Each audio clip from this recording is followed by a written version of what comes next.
नमस्कार। प्रादेशिक समाचार के साथ मैं उदय शंकर झा। पहले मुख्य समाचार। मुख्यमंत्री हेमंत सोरेन ने सदन में कहा, सभी तरह के लाभुकों को पेंशन देगी राज्य सरकार। 1 माह के अंदर बड़े पैमाने पर शुरू होगी नियुक्ति प्रक्रिया। विधानसभा में नमाज पढ़ने के लिए कमरा आवंटित करने के मामले में सर्वदलीय विशेष समिति का गठन 45 दिनों में देगी अपनी रिपोर्ट। राज्य की प्रधान महालेखाकार ने कहा, सरकारी योजनाओं की सही तरीके से नहीं हुई निगरानी, सरकार को करोड़ों रुपए का हुआ नुकसान। मौसम विभाग ने 15 सितंबर तक राज्य के विभिन्न हिस्सों में हल्के से मध्यम दर्जे की बारिश होने की जताई संभावना। 12 और 13 को भारी बारिश की चेतावनी। और आजादी का अमृत महोत्सव के अंतर्गत प्रादेशिक समाचार एकांश रांची के विशेष प्रश्नोत्तरी कार्यक्रम में इस सप्ताह के विजेता हैं राजेश पुष्करना। और अब समाचार से पहले एक जरूरी संदेश। देश भर में 18 वर्ष से अधिक आयु के सभी लोगों के लिए सरकारी केंद्रों में निःशुल्क टीकाकरण अभियान चलाया जा रहा है। हमारे युवा श्रोताओं से अपील है कि वे कोविड रोधी टीका जरूर लगवाएं और दूसरों को भी इसके लिए प्रेरित और सहयोग करें। कोरोना महामारी के प्रति आप कोई भी लापरवाही ना बरतें, क्योंकि कोरोना अब भी हमारे लिए बड़ा खतरा बना हुआ है। जब तक आवश्यक ना हो घर से बाहर ना निकलें और इन आसान उपायों का पालन करें। मास्क लगाएं, 2 गज की सुरक्षित दूरी बनाए रखें, बार बार हाथ धोएं और चेहरा साफ रखें। कोविड से संबंधित जानकारी और मार्गदर्शन के लिए राष्ट्रीय हेल्पलाइन काम कर रही हैं। इनके नंबर हैं 01123978046 और 1075। इसके अलावा राज्य हेल्पलाइन नंबर 104 डायल कर समस्या का त्वरित समाधान लिया जा सकता है। और अब समाचार विस्तार से। मुख्यमंत्री हेमंत सोरेन ने आज सदन को संबोधित करते हुए कहा कि राज्य में सभी तरह के लाभुकों को पेंशन दिया जाएगा। इसके लिए कोई सीमा तय नहीं की जाएगी। उन्होंने कहा कि इस वर्ष को नियुक्ति वर्ष घोषित किया गया है और 1 माह के अंदर राज्य में बड़े पैमाने पर नियुक्ति प्रक्रिया शुरू कर दी जाएगी। इधर स्पीकर रविंद्रनाथ महतो ने मानसून सत्र के अंतिम दिन आज विधानसभा में नमाज पढ़ने के लिए कमरा आवंटित करने को लेकर चल रहे गतिरोध को दूर करने के लिए एक सर्वदलीय विशेष समिति का गठन किया है। झारखंड मुक्ति मोर्चा के वरिष्ठ विधायक प्रोफेसर स्टीफन मरांडी इस 7 सदस्यीय समिति के संयोजक होंगे। वहीं समिति में भारतीय जनता पार्टी के विधायक नीलकंठ सिंह मुंडा, झामुमो के सरफराज अहमद, कांग्रेस के दीपिका पांडे सिंह, भाकपा माले के विनोद सिंह, आजसू पार्टी के लंबोदर महतो और विधायक प्रदीप यादव को सदस्य के रूप में शामिल किया गया है। यह समिति 45 दिनों के अंदर इस मामले में रिपोर्ट देगी। वहीं मानसून सत्र के अंतिम दिन भी भाजपा के विधायकों ने प्रश्नोत्तर काल को बाधित किया। कल हुए विधानसभा मार्च के दौरान पुलिस द्वारा किए गए लाठीचार्ज के विरोध में भाजपा विधायक आज काली पट्टी लगाकर सदन में पहुंचे। इस दौरान उन्होंने विधानसभा अध्यक्ष को कार्य स्थगन प्रस्ताव देकर इस मामले में विशेष चर्चा कराए जाने की मांग की। इससे पहले सदन में कुल 4 विधेयक पेश किए गए, जिसमें झारखंड राज्य खुला विश्वविद्यालय विधेयक, पंचायत राज संशोधन विधेयक, झारखंड राजकोषीय उत्तरदायित्व एवं बजट प्रबंधन संशोधन विधेयक और झारखंड वित्त विधेयक शामिल हैं। राज्य की प्रधान महालेखाकार इंदु अग्रवाल ने कहा है कि झारखंड की महत्वपूर्ण सरकारी योजनाओं की सही तरीके से निगरानी नहीं होने के कारण सरकार को करोड़ों रुपए का नुकसान हुआ है। श्रीमती इंदु आज रांची में एक पत्रकार वार्ता को संबोधित कर रही थी। इस अवसर पर उन्होंने बताया कि राज्य के 39 पुलों का निर्माण तय समय के 9 वर्ष तक बीत जाने के बाद भी पूरा नहीं हो पाया है। प्रधान महालेखाकार ने बताया कि चतरा के जिला कल्याण कार्यालय की मिलीभगत से 13 करोड़ 59 लाख रुपए का गबन किया गया है। राष्ट्रव्यापी टीकाकरण अभियान के तहत अब तक देश में 72 करोड़ से अधिक कोविड टीके लगाए जा चुके हैं। केंद्रीय स्वास्थ्य सचिव राजेश भूषण ने आज नई दिल्ली में मीडिया को यह जानकारी दी। उन्होंने बताया कि देश में टीकाकरण अभियान रफ्तार पकड़ रहा है। मई 2021 में प्रतिदिन 20 लाख टीके लगाए गए। सितंबर में यह बढ़कर 78 लाख पर पहुंच गए। देश में कोरोना वायरस के पहले संक्रमित व्यक्ति का पता चलने के बाद से ही आकाशवाणी कोविड-19 के बारे में जागरूकता बढ़ाने में अग्रणी भूमिका अदा कर रही है। लोक सेवा प्रसारणकर्ता की अपनी भूमिका को ध्यान में रखकर आकाशवाणी के समाचार सेवा प्रभाग ने पिछले वर्ष मार्च में कोरोना जागरूकता श्रृंखला शुरू की थी। आज इस कार्यक्रम के 500वीं कड़ी का प्रसारण पूरा होने जा रहा है। आज की कड़ी में कोविड स्पेशल टास्क फोर्स के चेयरमैन डॉक्टर वीके पॉल श्रोताओं के प्रश्नों के उत्तर देंगे। यह कार्यक्रम आज रात 9:30 बजे FM गोल्ड चैनल पर प्रसारित किया जाएगा। श्रोता टेलीफोन नंबर 1800-11-5767 और 011-2331-4444 पर अपने सवाल पूछ सकते हैं। नंबर एक बार फिर सुन लीजिए, 1800-11-5767 और 011-2331-4444। कार्यक्रम हमारे YouTube channel news on AIR और Twitter handle @AIR news alerts पर #AskAIR के जरिए भी उपलब्ध रहेगा। इस कार्यक्रम ने लॉकडाउन के दौरान कोविड संक्रमण और अनलॉक चरण में कोविड से बचाव के लिए उपयुक्त व्यवहार के बारे में जागरूकता पैदा करने में महत्वपूर्ण भूमिका अदा की। केंद्र सरकार कोविड महामारी के दौरान लोगों की सुविधा के लिए बनाई गई राष्ट्रीय स्तर की हेल्पलाइन नंबर के बारे में लोगों को जागरूक कर रही है। सूचना प्रसारण मंत्रालय अपने विभिन्न विभागों के माध्यम से इन हेल्पलाइन के बारे में जागरूकता बढ़ा रहा है। विभिन्न हेल्पलाइन नंबर इस प्रकार है। कोविड संबंधी सवालों के जवाब देने के लिए स्वास्थ्य और परिवार कल्याण मंत्रालय की हेल्पलाइन है 1075। राज्य हेल्पलाइन नंबर है 104। महिला और बाल विकास मंत्रालय की चाइल्ड हेल्पलाइन है 1098। वरिष्ठ नागरिकों के लिए सामाजिक न्याय और अधिकारिता मंत्रालय की हेल्पलाइन है 14567। मनोवैज्ञानिक सहायता के लिए राष्ट्रीय मानसिक स्वास्थ्य और तंत्रिका विज्ञान संस्थान निम्हांस का नंबर है 0804611007। आयुष कोविड परामर्श हेल्पलाइन नंबर है 14443 और MyGov WhatsApp help desk number है 9013151515। गुमला जिले के उपायुक्त शिशिर कुमार सिन्हा ने आज पंचायत चुनाव की तैयारियों को लेकर एक बैठक की। उपायुक्त ने बताया कि जिले में चरणवार चुनाव कराए जाएंगे, जिसके लिए बैठक में मतदान कर्मियों की उपलब्धता और सुरक्षा व्यवस्था आदि पर चर्चा की गई।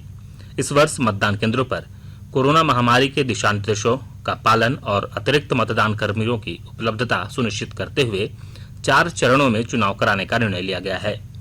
इधर लोहरदगा जिले के उपायुक्त दिलीप कुमार टोप्पो ने आज निर्माणाधीन प्राथमिक स्वास्थ्य केंद्रों और स्वास्थ्य उपकेंद्रों की स्थिति की समीक्षा की। इस दौरान उन्होंने निर्माण कार्य में तेजी लाने और बनकर तैयार हो चुके नए प्राथमिक स्वास्थ्य केंद्र में नियुक्ति प्रक्रिया शुरू करने के निर्देश दिए। आकाशवाणी के ताजा तरीन समाचारों के लिए आप हमारी वेबसाइट newsonair.com पर लॉग ऑन कर सकते हैं। ताजा समाचार Twitter handle @AIR news alerts और Facebook page all India radio news पर भी उपलब्ध है।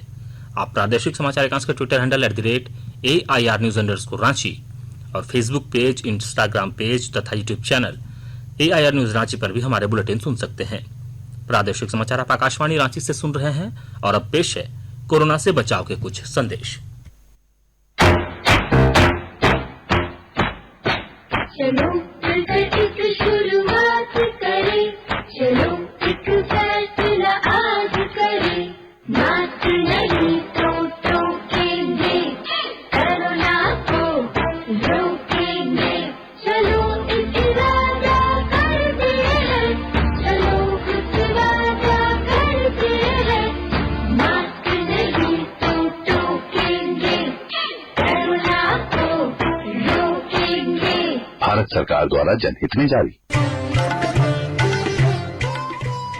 कोविड-19 से बचाव और सुरक्षित रहने के 3 उपाय। मास्क लगाएं, 2 गज दूरी है जरूरी, सुरक्षित दूरी रखें, हाथ और मुंह साफ रखें।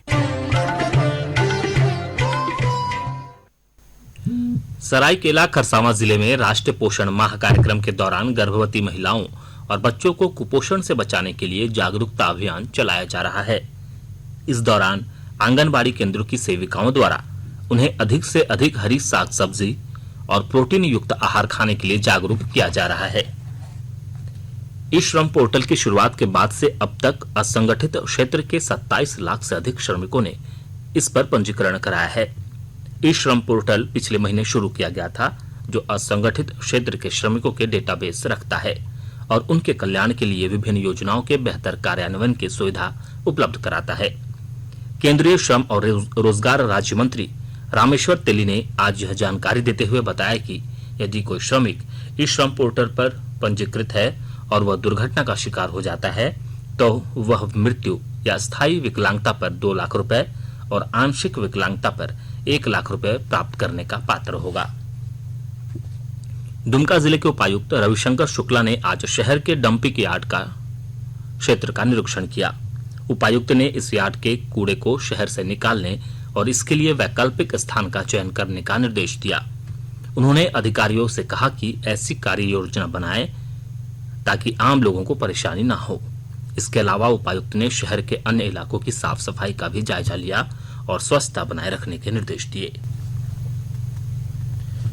धनबाद के जज उत्तम आनंद की मौत के मामले में झारखंड हाईकोर्ट ने आज जांच कर रही एजेंसी सीबीआई से कहा कि अभी तक की जांच में कुछ भी नया तथ्य नहीं आ पाया है।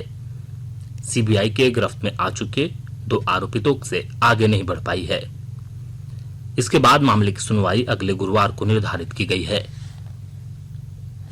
झारखंड उच्च न्यायालय ने फर्जी डिग्री मामले में गोड्डा से भारतीय जनता पार्टी के सांसद निशिकांत दुबे के खिलाफ पीड़क कार्रवाई पर रोक की अवधि को अगली सुनवाई तक के लिए बढ़ा दिया है।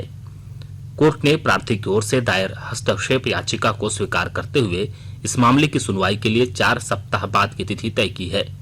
श्री दुबे के खिलाफ उनकी डिग्री पर सवाल उठाते हुए देवघर में प्राथमिकी दर्ज कराई गई थी। प्रधानमंत्री नरेंद्र मोदी ने आज कहा कि पैरालंपिक खिलाड़ी देश के दूत हैं। श्री मोदी ने कहा कि इन खिलाड़ियों ने विश्व में देश की प्रतिष्ठा बढ़ाई है। अपने आवास पर भारतीय पैरालंपिक दल की मेजबानी करते हुए प्रधानमंत्री ने एथलीटों के जोश और ऊर्जा की सराहना की। प्रधानमंत्री नरेंद्र मोदी ने संपूर्ण दल के साथ अनौपचारिक बातचीत की।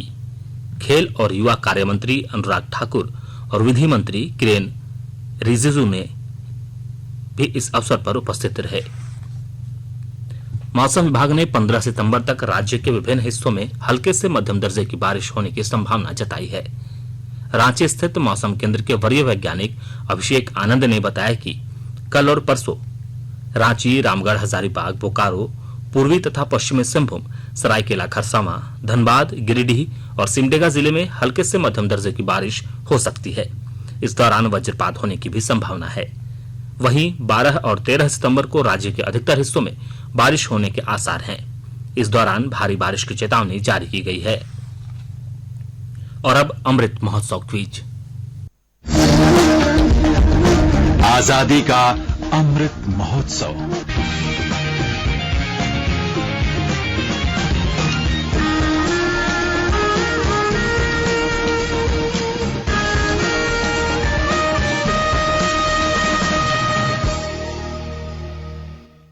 देश के 75वें स्वाधीनता दिवस समारोहों के उपलक्ष्य में आजादी का अमृत महोत्सव के अंतर्गत प्रादेशिक समाचार एकांश आकाशवाणी रांची द्वारा स्वाधीनता संग्राम और उसके गौरवशाली इतिहास पर 18 अगस्त से साप्ताहिक अमृत महोत्सव क्विज का शुभारंभ किया गया।